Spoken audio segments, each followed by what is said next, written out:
This is the KRUPS 10 cup. I love it because here's my 12 cup.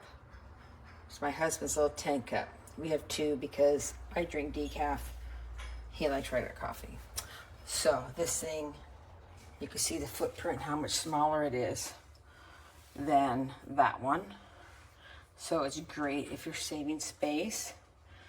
The only thing that's a little hard for me is when I fill it up with water, I have to turn it to the side a little bit because the viewing thing is only on the left side.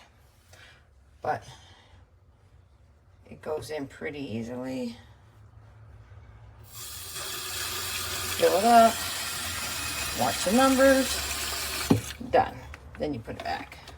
So the other thing is the little light. If you want to be on the right side, is most of your activity. The on button is on the left side over there. It does turn off after roughly 30 minutes, just great because I forget to turn it off.